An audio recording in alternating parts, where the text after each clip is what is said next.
ਸਤਿ ਸ਼੍ਰੀ ਅਕਾਲ। ਤੁਸੀਂ ਵੇਖ ਰਹੇ ਹੋ ਟੀਵੀ ਪੰਜਾਬ ਤੇ ਮੈਂ ਹਾਂ ਤੁਹਾਡੇ ਨਾਲ ਇੰਦਰਪ੍ਰੀਤ ਕੌਰ ਸੰਗੇੜਾ। ਖਬਰਾਂ ਦੇ ਇਸ ਬੁਲੇਟਿਨ ਵਿੱਚ ਤੁਹਾਡਾ ਸਵਾਗਤ ਹੈ। ਸਭ ਤੋਂ ਪਹਿਲਾਂ ਨਜ਼ਰ ਮਾਰਦੇ ਹਾਂ ਹੈਡਲਾਈਨਸ ਤੇ। 1984 ਘੱਲੂਘਾਰੇ ਤੇ ਜਗਮੀਤ ਸਿੰਘ ਦਾ ਬਿਆਨ, ਸਿੱਧੂ ਮੂਸੇਵਾਲਾ ਤੇ ਦੀਪ ਸਿੱਧੂ ਨੂੰ ਵੀ ਕੀਤਾ ਯਾਦ। ਸਿਹਤ ਮੰਤਰੀ ਨੂੰ ਹੋਇਆ ਕਰੋਨਾ, ਟਰੂਡੋ ਨੇ ਦਿੱਤਾ ਹੌਸਲਾ। ਗੈਸ ਦੀਆਂ ਕੀਮਤਾਂ ਵਿੱਚ ਹੋਵੇਗਾ ਹੋਰ ਵਾਧਾ, ਟੋਰਾਂਟੋ ਤੋਂ ਆਈ ਇਸ ਦੀ ਜਾਣਕਾਰੀ। ਐਮਪੀ ਨੂੰ ਨਿਯਮਾਂ ਦਾ ਉਲੰਘਣ ਕਰਨਾ ਪਿਆ ਭਾਰੀ, ਮੈਂਬਰ ਪਾਰਲੀਮੈਂਟ ਖਿਲਾਫ ਹੋਵੇਗਾ ਐਕਸ਼ਨ। ਓਨਟਾਰੀਓ ਸੂਬੇ ਨੇ ਕੱਢੇ 2 ਡਰਾਅ, ਜਾਣੋ ਕਿੰਨੇ ਉਮੀਦਵਾਰਾਂ ਨੂੰ ਮਿਲੇ ਸੱਦੇ। 1984 ਦੇ ਘੱਲੂਘਾਰੇ ਬਾਰੇ ਜਗਮੀਤ ਸਿੰਘ ਵੱਲੋਂ ਸਟੇਟਮੈਂਟ ਜਾਰੀ ਕੀਤੀ ਗਈ। ਇਸ ਮੌਕੇ ਤੇ ਉਹਨਾਂ ਨੇ ਦੀਪ ਸਿੱਧੂ ਤੇ ਸਿੱਧੂ ਮੂਸੇਵਾਲਾ ਨੂੰ ਯਾਦ ਕੀਤਾ। ਜਗਮੀਤ ਸਿੰਘ ਕਹਿੰਦੇ ਨੇ ਕਿ ਇਹ ਦੋਨੋਂ ਜਾਣੇ 1984 ਘੱਲੂਘਾਰੇ ਤੇ ਖੁੱਲ ਕੇ ਅਕਸਰ ਹੀ ਬੋਲਿਆ ਕਰਦੇ ਸਨ। ਇਸ ਤੋਂ ਇਲਾਵਾ 1984 ਦੇ ਪੀੜਤਾਂ ਦੇ ਨਾਲ ਹਮਦਰਦੀ ਦਾ ਪ੍ਰਗਟਾਵਾ ਵੀ ਜਗਮੀਤ ਸਿੰਘ ਵੱਲੋਂ ਕੀਤਾ ਗਿਆ ਹੈ।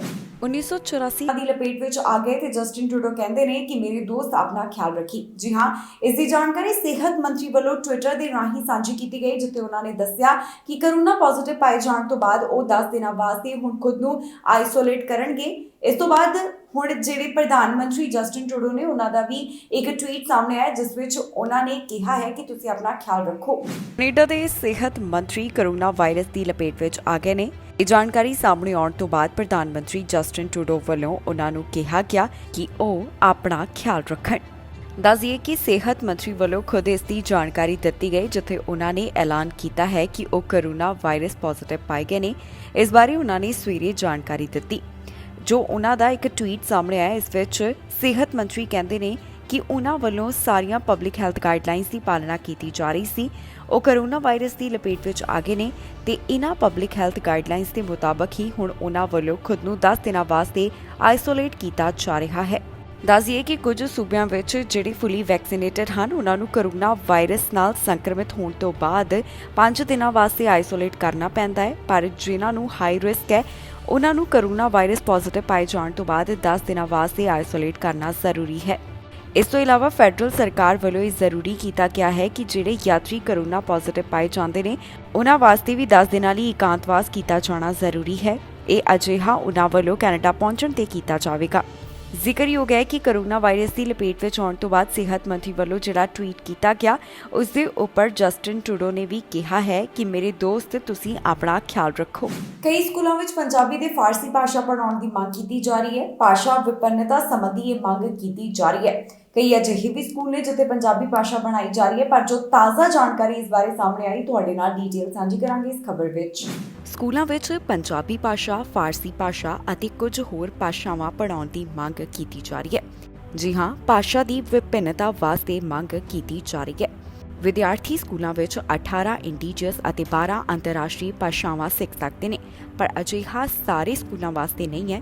ਇਸੇ ਕਰਕੇ ਹੁਣ ਭਾਸ਼ਾ ਦੀ ਵਿਭਿੰਨਤਾ ਵਾਸਤੇ ਹੋਰ ਮੰਗ ਕੀਤੀ ਜਾ ਰਹੀ ਹੈ।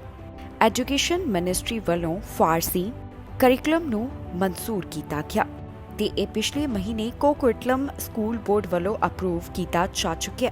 ਹੁਣ ਇਹ 9ਵੀਂ ਲੈਂਗੁਏਜ ਬਣ ਗਈ ਹੈ। ਦੱਸੀਏ ਕਿ 2021 ਤੋਂ 2022 ਦੇ ਸਕੂਲ ਈਅਰ ਵਿੱਚ 34,000 ਵਿਦਿਆਰਥੀਆਂ ਵੱਲੋਂ ਸੈਕੰਡਰੀ ਲੈਂਗੁਏਜ ਚੁਣੀ ਗਈ। ਇਹ ਬ੍ਰਿਟਿਸ਼ ਕੋਲੰਬੀਆ ਦੇ 5,64,000 ਐਲੀਮੈਂਟਰੀ ਅਤੇ ਸੈਕੰਡਰੀ ਵਿਦਿਆਰਥੀਆਂ ਦੇ ਮੁਕਾਬਲੇ 10% ਘੱਟ ਸੀ। ਬ੍ਰਿਟਿਸ਼ ਕੋਲੰਬੀਆ ਵਿੱਚ ਸਾਰੇ ਵਿਦਿਆਰਥੀ ਗ੍ਰੇਡ 5 ਤੋਂ 8 ਤੱਕ ਦੂਸਰੀ ਭਾਸ਼ਾ ਦੀ ਚੋਣ ਕਰਦੇ ਨੇ। ਦੱਸ ਦਈਏ ਕਿ ਫ੍ਰੈਂਚ ਅਤੇ ਸਪੈਨਿਸ਼ ਸਭ ਤੋਂ ਵੱਧ ਪਪੂਲਰ ਸੈਕੰਡਰੀ ਲੈਂਗੁਏਜ ਨੇ। ਬ੍ਰਿਟਿਸ਼ ਕੋਲੰਬੀਆ ਵਿੱਚ 20,000 ਵਿਦਿਆਰਥੀਆਂ ਵੱਲੋਂ ਪੰਜਾਬੀ ਨੂੰ ਸੈਕੰਡ ਲੈਂਗੁਏਜ ਦੇ ਤੌਰ ਉੱਪਰ ਚੁਣਿਆ ਗਿਆ।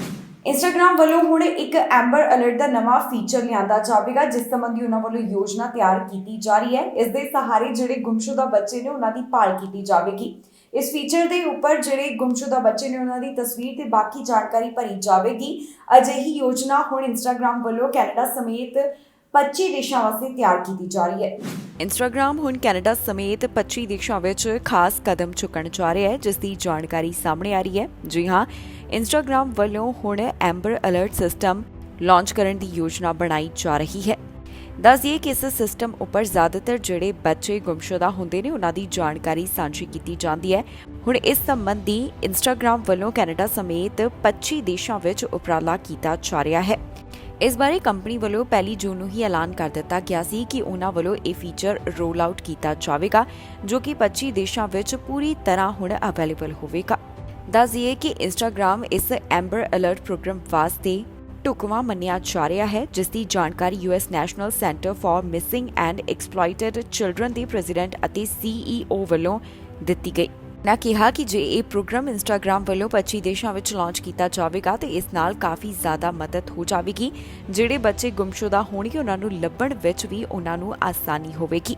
ਜਾਣਕਾਰੀ ਮੁਤਾਬਕ ਇਸ ਪ੍ਰੋਗਰਾਮ ਰਾਹੀਂ ਬੱਚੇ ਦੀ ਤਸਵੀਰ, ਉਸ ਦੀ ਜਾਣਕਾਰੀ, ਲੋਕੇਸ਼ਨ ਸਾਂਝੀ ਕੀਤੀ ਜਾਵੇਗੀ। This week, we're starting to support Amber Alerts on Instagram. Now, we've supported Amber Alerts on Facebook since back in 2015, and we want to make sure that we're doing our part at Instagram to help keep kids safe. This work is a partnership with the National Center for Missing and Exploited Children, and we're rolling out Amber Alerts in 25 countries around the world. So what will happen is, as you're scrolling through feed, if there is an Amber Alert in your area, you will see that in your feed. And one of the reasons we think this is compelling is that we can include an image, which you can't include in an Amber Alert that shows up as a text. So keep an eye out, and we're going to continue to do all that we can here at Instagram and at Meta to help keep kids safe. Ontario ਸੂਬੇ ਵੱਲੋਂ PNP draw ਕੱਢੇ ਗਏ। ਇੱਕ ਮਹੀਨੇ ਵਿੱਚ ਉਹਨਾਂ ਨੇ 2 ਨਵੇਂ ਡਰਾਅ ਦਾ ਐਲਾਨ ਕੀਤਾ, ਜਿਸ ਵਿੱਚ ਕਈ ਉਮੀਦਵਾਰਾਂ ਨੂੰ ਸੱਦੇ ਜਾਰੀ ਕੀਤੇ ਗਏ ਨੇ ਤੇ ਹੁਣ ਸੂਬੇ ਵੱਲੋਂ ਇਹਨਾਂ ਦੋਹਾਂ ਡਰਾਅ ਦੀ ਡੀਟੇਲ ਸਾਂਝੀ ਕੀਤੀ ਗਈ। ਓਨਟਾਰੀਓ ਸੂਬੇ ਤੋਂ ਇਮੀਗ੍ਰੇਸ਼ਨ ਨਾਲ ਜੁੜੀ ਹੋਈ ਖਬਰ ਸਾਹਮਣੇ ਆਈ ਹੈ, ਜਿੱਥੇ ਪਤਾ ਚੱਲਿਆ ਕਿ ਮਈ ਮਹੀਨੇ ਦੌਰਾਨ ਓਨਟਾਰੀਓ ਵੱਲੋਂ 2 PNP ਡਰਾਅ ਕੱਢੇ ਗਏ। ਓਨਟਾਰੀਓ ਸਰਕਾਰ ਦੇ ਸਪੋਕਸਪਰਸਨ ਵੱਲੋਂ ਜਾਣਕਾਰੀ ਸਾਂਝੀ ਕਰਦਿਆਂ ਦੱਸਿਆ ਗਿਆ ਕਿ ਮਈ ਮਹੀਨੇ ਦੌਰਾਨ ਓਨਟਾਰੀਓ ਸੂਬੇ ਵੱਲੋਂ 2 ਪ੍ਰੋਵਿੰਸ਼ੀਅਲ ਨੋਮੀਨੇਸ਼ਨ ਪ੍ਰੋਗਰਾਮ ਦਾ ਐਲਾਨ ਕੀਤਾ ਗਿਆ। ਪਿਛਲੇ ਮਹੀਨੇ ਓਨਟਾਰੀਓ ਇਮੀਗ੍ਰੈਂਟ ਨੋਮੀਨੀ ਪ੍ਰੋਗਰਾਮ ਵੱਲੋਂ ਡਰਾਅ ਦੀ ਜਾਣਕਾਰੀ ਸਾਂਝੀ ਕਰਨ ਸੰਬੰਧੀ ਰੋਕ ਲਗਾ ਦਿੱਤੀ ਗਈ ਸੀ। ਅਜਿਹਾ ਇੱਥੇ ਸੂਬੇ ਵਿੱਚ ਜਿਹੜੀਆਂ ਚੋਣਾਂ ਹੋ ਰਹੀਆਂ ਸਨ, ਇਸ ਨੂੰ ਧਿਆਨ ਵਿੱਚ ਰੱਖਦਿਆਂ ਹੀ ਕੀਤਾ ਗਿਆ ਤੇ ਹੁਣ ਇਹ ਰੋਕ ਜੂਨ 2 ਨੂੰ ਸਮਾਪਤ ਹੋ ਚੁੱਕੀ ਹੈ, ਜਿਸ ਤੋਂ ਬਾਅਦ ਡਰਾਅ ਦੀ ਜਾਣਕਾਰੀ ਸਾਂਝੀ ਕੀਤੀ ਗਈ। ਦੱਸਿਆ ਗਿਆ ਹੈ ਕਿ ਸੂਬੇ ਵੱਲੋਂ ਇੱਕ ਡਰਾਅ 4 ਮਈ ਨੂੰ ਐਲਾਨ ਕੀਤਾ ਗਿਆ, ਜਿਸ ਵਿੱਚ ਉਹਨਾਂ ਵੱਲੋਂ 57 ਸੱਦੇ ਜਾਰੀ ਕੀਤੇ ਗਏ। ਇਸ ਵਿੱਚ ਉਹਨਾਂ ਨੂੰ ਇਨਵੀਟੇਸ਼ਨ ਮਿਲੇ ਜਿਹੜੇ ਇੰਪਲੋਇਰ ਜੌਬ ਆਫਰ ਇਨ ਡਿਮਾਂਡ ਸਕਿੱਲਸ ਸਟਰੀਮ ਵਾਸਤੇ ਐਲੀਜੀਬਲ ਸਨ। ਇਹਨਾਂ ਵਿੱਚ ਇਨਵੀਟੇਸ਼ਨ ਲੈਣ ਵਾਸਤੇ ਉਮੀਦਵਾਰਾਂ ਕੋਲ 27 ਜਾਂ ਫਿਰ ਇਸ ਤੋਂ ਵੱਧ ਸਕੋਰਸ ਹੋਣੇ ਜ਼ਰੂਰੀ ਰਹੇ। ਅਗਲਾ ਡਰਾਅ 26 ਮਈ ਨੂੰ ਐਲਾਨ ਕੀਤਾ ਗਿਆ, ਜਿੱਥੇ ਓਨਟਾਰੀਓ ਸੂਬੇ ਵੱਲੋਂ 535 ਉਮੀਦਵਾਰਾਂ ਨੂੰ ਇਨਵੀਟੇਸ਼ਨ ਦਿੱਤੇ ਗਏ। ਇਹ ਉਹ ਉਮੀਦਵਾਰ ਸਨ ਜਿਹੜੇ express entry skilled trades stream ਵਾਸਤੇ ਐਲੀਜੀਬਲ ਰਹੇ। ਇਹਨਾਂ ਉਮੀਦਵਾਰਾਂ ਵਾਸਤੇ ਜ਼ਰੂਰੀ ਸੀ ਕਿ ਇਹਨਾਂ ਕੋਲ 295 ਤੋਂ 461 ਦੇ ਵਿਚਕਾਰ ਕੰਪਰੀਹੈਂਸਿਵ ਰੈਂਕਿੰਗ ਸਿਸਟਮ ਸਕੋਰ ਹੋਣ। ਜ਼ਿਕਰਯੋਗ ਹੈ ਕਿ ਕੈਨੇਡਾ ਦੇ ਵੱਖ-ਵੱਖ ਸੂਬਿਆਂ ਵੱਲੋਂ ਲਗਾਤਾਰ PNP ਡਰਾਅ ਐਲਾਨ ਕੀਤੇ ਜਾਂਦੇ ਨੇ, ਜਿਸ ਵਿੱਚ ਉਮੀਦਵਾਰਾਂ ਨੂੰ ਸੱਦੇ ਜਾਰੀ ਕੀਤੇ ਜਾਂਦੇ ਨੇ। ਹੁਣ ਜੋ ਇਮੀਗ੍ਰੇਸ਼ਨ ਲੈਵਲਸ ਪਲਾਨ ਤਹਿਤ ਟਾਰਗੇਟ ਤੈਅ ਕੀਤਾ ਗਿਆ ਹੈ, ਉਸ ਨੂੰ ਪੂਰਾ ਕਰਨ ਸੰਬੰਧੀ ਹੀ ਇਸ ਤਰ੍ਹਾਂ ਦੇ ਡਰਾਅ ਲਗਾਤਾਰ ਕੱਢੇ ਜਾਂਦੇ ਨੇ। ਇਸ ਤੋਂ ਇਲਾਵਾ ਇਹ ਵੀ ਦੱਸ ਦਈਏ ਕਿ ਇਮੀਗ੍ਰੇਸ਼ਨ ਵਿਭਾਗ ਵੱਲੋਂ ਕੋਰੋਨਾ ਵਾਇਰਸ ਦੇ ਹਾਲਾਤਾਂ ਦੌਰਾਨ ਜੋ ਵੱਡੇ ਡਰਾਅ ਸੰਬੰਧੀ ਰੋਕ ਲਗਾਈ ਗਈ ਸੀ, ਉਸ ਨੂੰ ਵੀ ਹੁਣ ਜਲਦ ਖਤਮ ਕੀਤਾ ਜਾ ਰਿਹਾ ਹੈ। ਇਮੀਗ੍ਰੇਸ਼ਨ ਮੰਤਰੀ ਵੱਲੋਂ ਕੀਤੇ ਗਏ ਐਲਾਨ ਦੇ ਮੁਤਾਬਕ ਜੁਲਾਈ ਮਹੀਨੇ ਦੀ ਸ਼ੁਰੂਆਤ ਤੋਂ ਹੀ ਵੱਡੇ ਡਰਾਅ ਕੱਢਣ ਦੀ ਸ਼ੁਰੂਆਤ ਕਰ ਦਿੱਤੀ ਜਾਵੇਗੀ। ਇਹ ਵੀ ਦੱਸਿਆ ਗਿਆ ਸੀ ਕਿ ਇਹਨਾਂ ਵਿੱਚ ਪ੍ਰੀ ਪੈਂਡੈਮਿਕ ਲੈਵਲ ਦੇ ਮੁਕਾਬਲੇ ਹੀ ਉਮੀਦਵਾਰਾਂ ਨੂੰ ਸੱਦੇ ਜਾਰੀ ਕੀਤੇ ਜਾਣਗੇ। ਗੈਸ ਦੀਆਂ ਕੀਮਤਾਂ ਵਿੱਚ ਲਗਾਤਾਰ ਵਾਧਾ ਹੋ ਰਿਹਾ ਹੈ। ਇਹ ਕੀਮਤਾਂ ਆਸਮਾਨ ਛੂ ਰਹੀਆਂ ਨੇ। ਜਿਹੜੇ ਆਮ ਲੋਕ ਨੇ ਉਹਨਾਂ ਦੀ ਜੇਬ ਦੇ ਉੱਪਰ ਭਾਰੀ ਬੋਝ ਪੈ ਰਿਹਾ ਹੈ। ਇੱਕ ਵਾਰ ਫਿਰ ਤੋਂ ਆਮ ਲੋਕਾਂ ਦੀ ਜੇਬ ਤੇ ਬੋਝ ਪੈਣ ਜਾ ਰਿਹਾ ਹੈ, ਕਿਉਂਕਿ ਕਈ ਥਾਵਾਂ ਦੇ ਉੱਪਰ ਗੈਸ ਦੀਆਂ ਕੀਮਤਾਂ ਹੋਰ ਵੀ ਵੱਧ ਹੋਣਗੀਆਂ। ਗ੍ਰੇਟਰ ਟੋਰਾਂਟੋ ਏਰੀਆ ਤੋਂ ਤਾਜ਼ਾ ਜਾਣਕਾਰੀ ਸਾਹਮਣੇ ਆ ਰਹੀ ਹੈ, ਜਿੱਥੇ ਦੱਸਿਆ ਜਾ ਰਿਹਾ ਹੈ ਕਿ ਇੱਕ ਵਾਰ ਫਿਰ ਤੋਂ ਗੈਸ ਦੀਆਂ ਕੀਮਤਾਂ ਵਿੱਚ ਵਾਧਾ ਹੋਵੇਗਾ। ਵੱਧ ਰਹੀਆਂ ਗੈਸ ਦੀਆਂ ਕੀਮਤਾਂ ਲਗਾਤਾਰ ਆਮ ਲੋਕਾਂ ਦੀ ਜੇਬ ਤੇ ਭਾਰੀ ਬੋਝ ਪਾ ਰਹੀਆਂ ਨੇ, ਪਰ ਇੱਕ ਵਾਰ ਫਿਰ ਤੋਂ ਇਹ ਗੈਸ ਦੀਆਂ ਕੀਮਤਾਂ ਵਧਣ ਜਾ ਰਹੀਆਂ ਹਨ, ਜਿਸ ਬਾਰੇ ਗ੍ਰੇਟਰ ਟੋਰਾਂਟੋ ਏਰੀਆ ਤੋਂ ਜਾਣਕਾਰੀ ਸਾਹਮਣੇ ਆ ਰਹੀ ਹੈ, ਜਿੱਥੇ ਕਿਹਾ ਜਾ ਰਿਹਾ ਹੈ ਕਿ ਐਤਵਾਰ ਨੂੰ ਗੈਸ ਦੀਆਂ ਕੀਮਤਾਂ ਇੱਕ ਨਵੇਂ ਰਿਕਾਰਡ ਪੱਧਰ ਦੇ ਉੱਪਰ ਪਹੁੰਚ ਸਕਦੀਆਂ ਨੇ। ਇੱਥੇ ਐਤਵਾਰ ਵਾਲੇ ਦਿਨ ਗੈਸ ਦੀਆਂ ਕੀਮਤਾਂ $214.9 ਪ੍ਰਤੀ ਲੀਟਰ ਦੇ ਹਿਸਾਬ ਨਾਲ ਪਹੁੰਚ ਸਕਦੀਆਂ ਨੇ। ਇਹ ਜਾਣਕਾਰੀ ਜ਼ਿਆਦਾਤਰ ਸਦਰਨ ਓਨਟਾਰੀਓ ਦੇ ਵਾਸਤੇ ਸਾਂਝੀ ਕੀਤੀ ਗਈ ਹੈ। ਇਸ ਬਾਰੇ Canadians for affordable energy president ਵੱਲੋਂ ਜਾਣਕਾਰੀ ਸਾਂਝੀ ਕੀਤੀ ਗਈ। ਇਸ ਮੌਕੇ ਉਨ੍ਹਾਂ ਵੱਲੋਂ ਵਧ ਰਹੀਆਂ ਗੈਸ ਦੀਆਂ ਕੀਮਤਾਂ ਦਾ ਜ਼ਿਕਰ ਕੀਤਾ ਗਿਆ ਤੇ ਨਾਲ ਹੀ ਇਹ ਦੱਸਿਆ ਗਿਆ ਹੈ ਕਿ ਭਵਿੱਖ ਵਿੱਚ ਇਹਨਾਂ ਗੈਸ ਦੀਆਂ ਕੀਮਤਾਂ ਦੇ ਉੱਪਰ ਕੀ ਅਸਰ ਪੈ ਸਕਦਾ ਹੈ। ਇਹ ਵੀ ਗੱਲ ਕਹੀ ਜਾ ਰਹੀ ਹੈ ਕਿ ਗਰਮੀਆਂ ਵਿੱਚ ਗੈਸ ਦੀਆਂ ਕੀਮਤਾਂ $225.0 ਪ੍ਰਤੀ ਲੀਟਰ ਦੇ ਹਿਸਾਬ ਨਾਲ ਵੀ ਪਹੁੰਚ ਸਕਦੀਆਂ ਨੇ। ਹੁਣ ਇਸ ਸਭ ਬਾਰੇ Canadians for affordable energy president ਦਾ ਕੀ ਕਹਿਣਾ ਹੈ, ਆਓ ਤੁਹਾਨੂੰ ਸੁਣਾਉਂਦੇ ਹਾਂ। Marquis has pointed out it's going to go up another 3 cents tomorrow, as I indicated yesterday, to 211.9. That would be an all-time record. And if that weren't enough, probably by the looks of it, pretty certain we're going to get another 1 cent increase come Sunday. So that would put gas prices in the GTA right across much of southern Ontario at 212.9 cents a litre.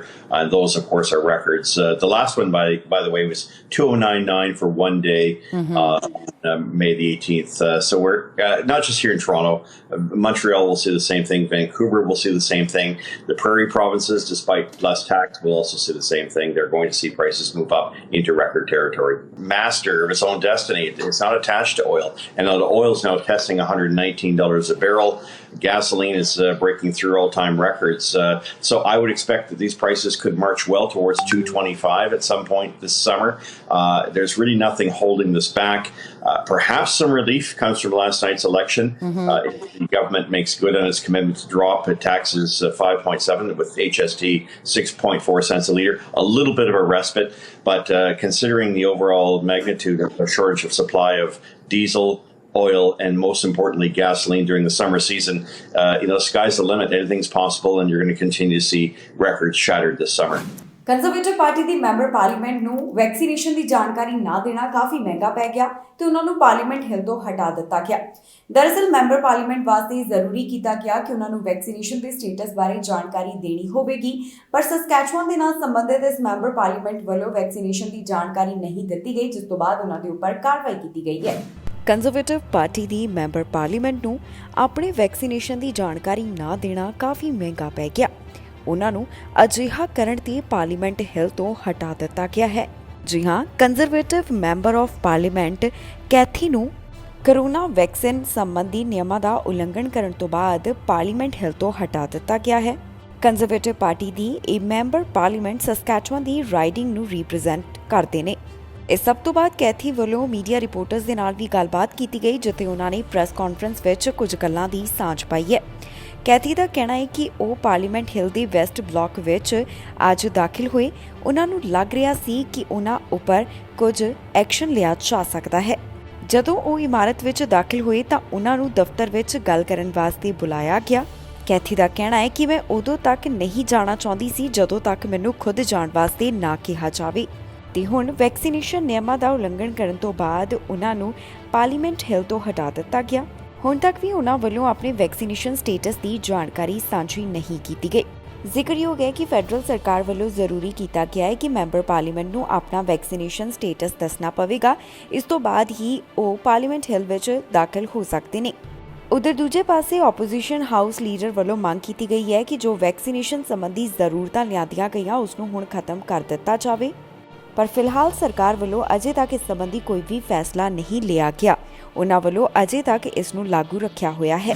ਸਫ਼ਰ ਕਰਨ ਵਾਲੇ ਧਿਆਨ ਦੇਣ, ਕਿਉਂਕਿ ਕੁਝ ਰਸਤੇ ਹੁਣ weekend ਦੌਰਾਨ ਬੰਦ ਰਹਿਣਗੇ। ਇਹ ਜਾਣਕਾਰੀ ਟੋਰਾਂਟੋ ਤੋਂ ਸਾਹਮਣੇ ਆਈ, ਜਿੱਥੇ ਦੱਸਿਆ ਗਿਆ ਕਿ ਕਈ ਵੱਡੇ ਰਸਤੇ ਇਸ ਵੀਕਐਂਡ ਬੰਦ ਰੱਖੇ ਜਾਣਗੇ, ਜਿਸ ਦੀ ਜਾਣਕਾਰੀ ਸਾਰੀ ਸਾਂਝੀ ਕੀਤੀ ਗਈ ਹੈ।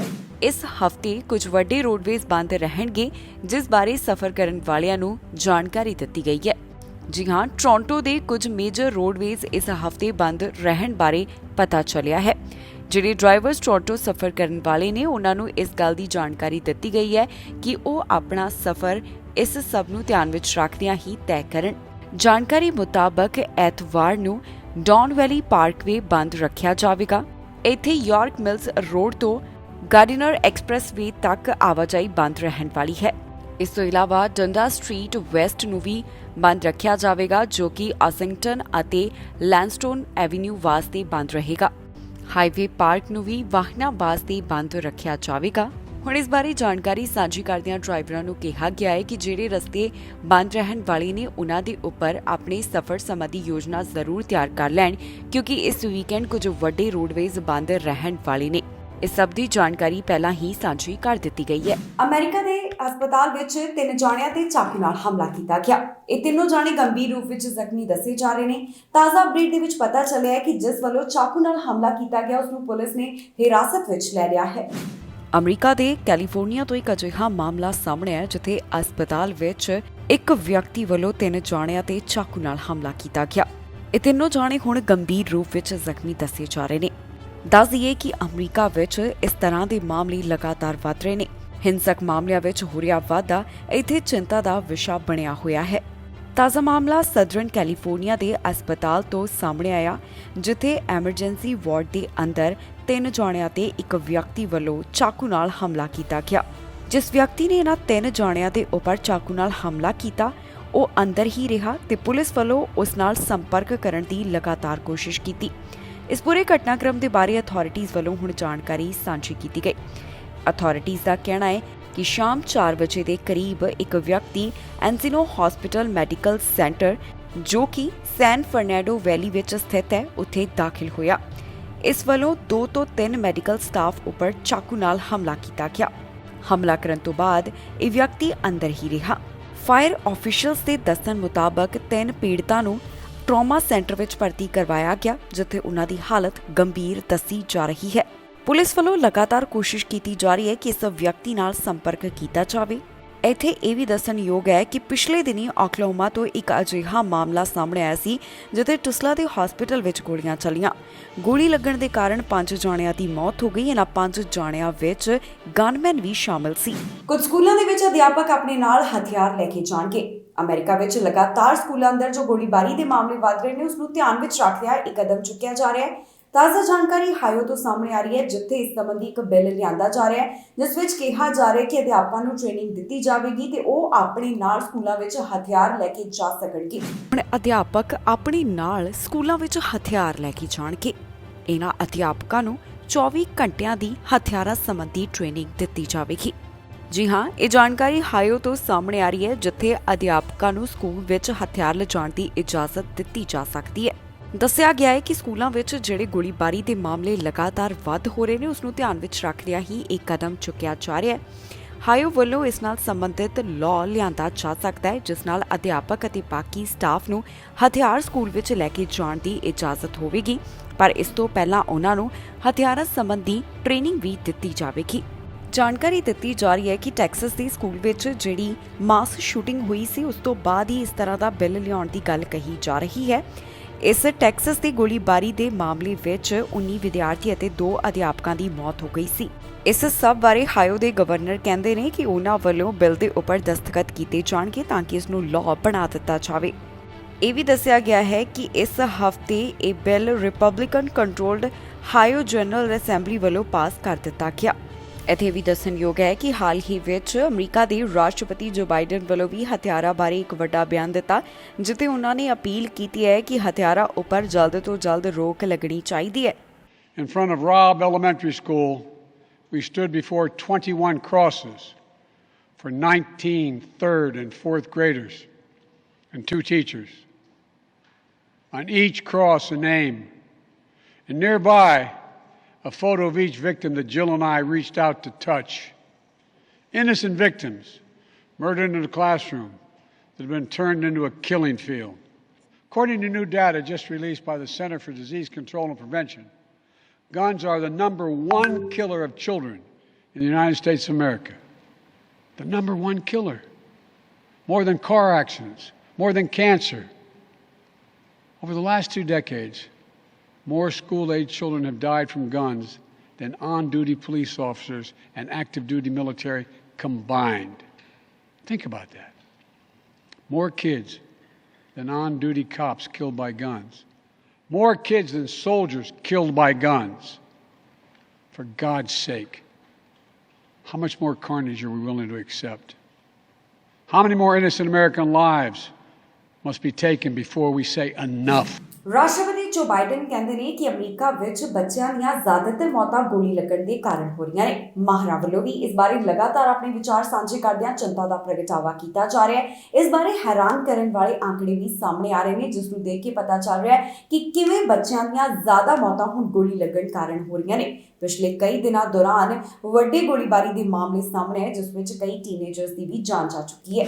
ਗੋਲੀਬਾਰੀ ਦੇ ਵੱਧ ਰਹੇ ਮਾਮਲਿਆਂ ਨੂੰ ਦੇਖਦਿਆਂ ਰਾਸ਼ਟਰਪਤੀ ਜੋ ਬਾਈਡਨ ਦਾ ਵੱਡਾ ਬਿਆਨ ਸਾਹਮਣੇ ਆਇਆ। ਰਾਸ਼ਟਰਪਤੀ ਜੋ ਬਾਈਡਨ ਕਹਿੰਦੇ ਨੇ ਕਿ ਕਾਰਸ ਦੇ ਮੁਕਾਬਲੇ ਗਨਸ ਨਾਲ ਜ਼ਿਆਦਾਤਰ ਬੱਚਿਆਂ ਦੀ ਮੌਤ ਹੋ ਰਹੀ ਹੈ। ਜੀ ਹਾਂ, ਟੈਕਸਸ ਦੇ ਐਲੀਮੈਂਟਰੀ ਸਕੂਲ ਵਿੱਚ ਜੋ ਮਾਸ ਸ਼ੂਟਿੰਗ ਹੋਈ, ਉਸਨੇ ਸਾਰਿਆਂ ਦਾ ਧਿਆਨ ਦਿਵਾ ਦਿੱਤਾ ਹੈ ਕਿ ਕਿਵੇਂ ਇਨ੍ਹਾਂ ਗੋਲੀਬਾਰੀ ਦੀਆਂ ਘਟਨਾਵਾਂ ਵਿੱਚ ਬੱਚਿਆਂ ਦੀ ਮੌਤ ਹੋ ਰਹੀ ਹੈ। ਟੈਕਸਸ ਦੀ ਗੋਲੀਬਾਰੀ ਦੀ ਘਟਨਾ ਵਿੱਚ AR-15 ਸਟਾਈਲ ਰਾਈਫਲ ਦੀ ਵਰਤੋਂ ਕੀਤੀ ਗਈ ਸੀ, ਜਿਸ ਨੇ 21 ਜਣਿਆਂ ਦੀ ਜਾਨ ਲੈ ਲਈ। ਮੈਡੀਕਲ ਜਰਨਲ ਅਤੇ ਨਿਊਜ਼ ਰਿਪੋਰਟਸ ਦੱਸ ਰਹੀਆਂ ਨੇ ਕਿ ਕਿਵੇਂ ਅਮਰੀਕਾ ਵਿੱਚ ਹੁਣ ਬੱਚਿਆਂ ਦੀ ਮੌਤ ਮੋਟਰ ਵਹੀਕਲ ਦੇ ਮੁਕਾਬਲੇ ਗਨ ਦੇ ਨਾਲ ਜ਼ਿਆਦਾ ਹੋਣ ਲੱਗੀ ਹੈ। ਗੋਲੀਬਾਰੀ ਦੀਆਂ ਘਟਨਾਵਾਂ ਨਾਲ ਜੁੜੇ ਹੋਏ ਜਿਹੜੇ ਅੰਕੜੇ ਸਾਹਮਣੇ ਆਏ ਨੇ ਉਸ ਨੂੰ ਦੇਖ ਕੇ ਪਤਾ ਚੱਲਦਾ ਹੈ ਕਿ ਕਿਵੇਂ 2020 ਦੇ ਮੁਕਾਬਲੇ ਹੁਣ ਇਹਨਾਂ ਗੋਲੀਬਾਰੀ ਦੀਆਂ ਘਟਨਾਵਾਂ ਵਿੱਚ ਵਾਧਾ ਹੋ ਰਿਹਾ ਹੈ ਤੇ ਇਹ ਜ਼ਿਆਦਾਤਰ ਬੱਚਿਆਂ ਦੀ ਜਾਨ ਲੈ ਰਹੀਆਂ ਨੇ। ਇਹਨਾਂ ਅੰਕੜਿਆਂ ਵਿੱਚ ਦੱਸਿਆ ਗਿਆ ਹੈ ਕਿ ਬੱਚੇ ਅਤੇ ਟੀਨੇਜਰ ਦੋਨੋਂ ਹੀ ਹੁਣ ਗੋਲੀ ਦਾ ਸ਼ਿਕਾਰ ਹੋ ਰਹੇ ਨੇ। ਐਕਸਪਰਟਸ ਦਾ ਕਹਿਣਾ ਹੈ ਕਿ ਜੇਕਰ 2019 ਤੇ 2020 ਦੇ ਅੰਕੜੇ ਦੇਖੇ ਜਾਣ ਤਾਂ ਇਹਨਾਂ ਦੇ ਮੁਕਾਬਲੇ ਹੁਣ ਫਾਇਰਆਰਮ ਡੈਥਸ ਦੇ ਵਿੱਚ ਵਾਧਾ ਹੋਇਆ। ਇਸ ਵਿੱਚ ਉਹਨਾਂ ਨੇ ਸਾਰੇ ਉਮਰ ਵਰਗ ਦੀ ਜਾਣਕਾਰੀ ਸਾਂਝੀ ਕੀਤੀ ਹੈ। ਇਸ ਦੇ ਪਿੱਛੇ ਵੱਧ ਰਹੀ ਗਨ ਸੇਲ ਨੂੰ ਵੀ ਇੱਕ ਵੱਡਾ ਕਾਰਨ ਮੰਨਿਆ ਜਾ ਰਿਹਾ ਹੈ।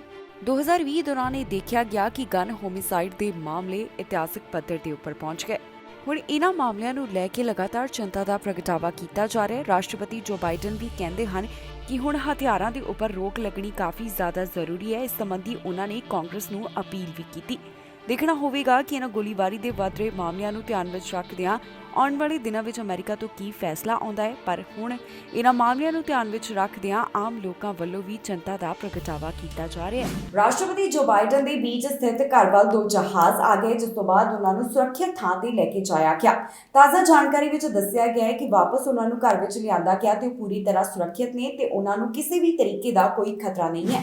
ਬੀਚ ਨੇੜੇ ਸਥਿਤ ਰਾਸ਼ਟਰਪਤੀ ਜੋ ਬਾਈਡਨ ਦੇ ਘਰ ਦੇ ਨੇੜੇ 2 ਮਿਲਟਰੀ ਜੈਟ ਹੇਠਾਂ ਉੜਦੇ ਹੋਏ ਦਿਖਾਈ ਦਿੱਤੇ, ਜਿਸ ਤੋਂ ਬਾਅਦ ਰਾਸ਼ਟਰਪਤੀ ਜੋ ਬਾਈਡਨ ਨੂੰ ਸੁਰੱਖਿਅਤ ਥਾਂ ਦੇ ਉੱਪਰ ਪਹੁੰਚਾਇਆ ਗਿਆ। ਜੀ ਹਾਂ, ਰਾਸ਼ਟਰਪਤੀ ਜੋ ਬਾਈਡਨ ਦੇ ਬੀਚ ਸਥਿਤ ਘਰ ਦੇ ਨੇੜੇ ਰਿਸਟ੍ਰਿਕਟਡ 에ਅਰ ਸਪੇਸ ਵਿੱਚ 2 ਜਹਾਜ਼ ਦਾਖਲ ਹੋ ਗਏ, ਜਿਸ ਤੋਂ ਬਾਅਦ ਰਾਸ਼ਟਰਪਤੀ ਜੋ ਬਾਈਡਨ ਨੂੰ ਜਲਦ ਇੱਥੋਂ ਬਾਹਰ ਕੱਢਿਆ ਗਿਆ। ਇਨ੍ਹਾਂ 에ਅਰਪਲੇਨ ਦੇ ਬਾਰੇ ਜਿਵੇਂ ਹੀ ਜਾਣਕਾਰੀ ਮਿਲੀ ਤਾਂ ਰਾਸ਼ਟਰਪਤੀ ਜੋ ਬਾਈਡਨ ਨੂੰ ਨਜ਼ਦੀਕੀ ਫਾਇਰ ਸਟੇਸ਼ਨ ਤੇ ਪਹੁੰਚਾ ਦਿੱਤਾ ਗਿਆ। ਇਸ ਬਾਰੇ US ਸੀਕ੍ਰੀਟ ਸਰਵਿਸ ਵੱਲੋਂ ਇੱਕ ਸਟੇਟਮੈਂਟ ਜਾਰੀ ਕੀਤੀ ਗਈ, ਜਿਸ ਵਿੱਚ ਉਹਨਾਂ ਦੱਸਿਆ ਕਿ ਇਹ ਜਹਾਜ਼ ਇੱਥੇ ਗਲਤੀ ਨਾਲ ਦਾਖਲ ਹੋ ਗਏ। ਇਸ ਬਾਰੇ ਜਿਹੜੀ ਹੁਣ ਤੱਕ ਜਾਂਚ ਪੜਤਾਲ ਕੀਤੀ ਗਈ ਹੈ ਉਸ ਤੋਂ ਇਹ ਗੱਲ ਨਿਕਲ ਕੇ ਸਾਹਮਣੇ ਆਈ ਕਿ ਪਾਇਲਟ ਇੱਕ ਸਹੀ ਰੇਡੀਓ ਚੈਨਲ ਤੇ ਨਹੀਂ ਸੀ ਤੇ ਨਾ ਹੀ ਉਹਨਾਂ ਵੱਲੋਂ ਨੋਟਿਸ ਟੂ 에ਅਰਮੈਨ ਫੋਲੋ ਕੀਤਾ ਜਾ ਰਿਹਾ ਸੀ। ਹੁਣ ਲਗਾਤਾਰ ਇਸ ਸੰਬੰਧ ਵਿੱਚ ਯੂਨਾਈਟਿਡ ਸਟੇਟਸ ਸੀਕ੍ਰੀਟ ਸਰਵਿਸ ਵੱਲੋਂ ਪਾਇਲਟ ਤੋਂ ਪੁੱਛ ਪੜਤਾਲ ਕੀਤੀ ਜਾ ਰਹੀ ਹੈ। ਇਸ ਬਾਰੇ ਕੁਝ ਮੀਡੀਆ ਰਿਪੋਰਟਸ ਤੋਂ ਜਾਣਕਾਰੀ ਵੀ ਸਾਹਮਣੇ ਆਈ ਸੀ, ਜਿਸ ਵਿੱਚ ਦੱਸਿਆ ਗਿਆ ਕਿ 2 ਮਿਲਟਰੀ ਜਹਾਜ਼ ਹੇਠਾਂ ਉੜਦੇ ਹੋਏ ਦਿਖਾਈ ਦਿੱਤੇ ਸਨ। ਇਸ ਸਭ ਬਾਰੇ ਜੋ ਤਾਜ਼ਾ ਜਾਣਕਾਰੀ ਸਾਹਮਣੇ ਆਈ ਉਸ ਵਿੱਚ ਦੱਸਿਆ ਗਿਆ ਹੈ ਕਿ ਰਾਸ਼ਟਰਪਤੀ ਜੋ ਬਾਈਡਨ ਬਿਲਕੁਲ ਸੁਰੱਖਿਅਤ ਨੇ ਤੇ ਉਹਨਾਂ ਨੂੰ ਦੁਬਾਰਾ ਉਹਨਾਂ ਦੇ ਘਰ ਸ਼ਿਫਟ ਕਰ ਦਿੱਤਾ ਗਿਆ ਹੈ। ਇਸ ਬਾਰੇ US ਸੀਕ੍ਰੀਟ ਸਰਵਿਸ ਦਾ ਕਹਿਣਾ ਹੈ ਕਿ ਇਸ ਦਾ ਕੋਈ ਵੀ ਖਤਰਾ ਨਹੀਂ ਹੈ, ਪਰ ਉਹਨਾਂ ਵੱਲੋਂ ਇਸ ਸੰਬੰਧੀ ਵਧੇਰੇ ਜਾਂਚ ਪੜਤਾਲ ਕੀਤੀ ਜਾ ਰਹੀ ਹੈ। ਇਸ ਖਬਰ ਵਿੱਚ ਜਾਣਕਾਰੀ ਤੁਹਾਡੇ ਨਾਲ ਸਾਂਝੀ ਕਰਾਂਗੇ ਕਿ ਕੈਨੇਡਾ ਦੇ ਕਿਹੜੇ ਹਿੱਸੇ ਤੋਂ ਕਿੰਨੇ ਕੋਰੋਨਾ ਵਾਇਰਸ ਦੇ ਮਾਮਲੇ ਸਾਹਮਣੇ ਆਏ।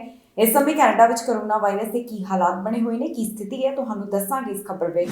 ontario ਦੇ ਹਸਪਤਾਲ ਵਿੱਚ 600 ਤੋਂ ਵੱਧ ਮਰੀਜ਼ਾਂ ਦੀ ਗਿਣਤੀ ਹੈ, ਜਿਨ੍ਹਾਂ ਦਾ ਕੋਰੋਨਾ ਵਾਇਰਸ ਕਾਰਨ ਇਲਾਜ ਚੱਲ ਰਿਹਾ ਹੈ।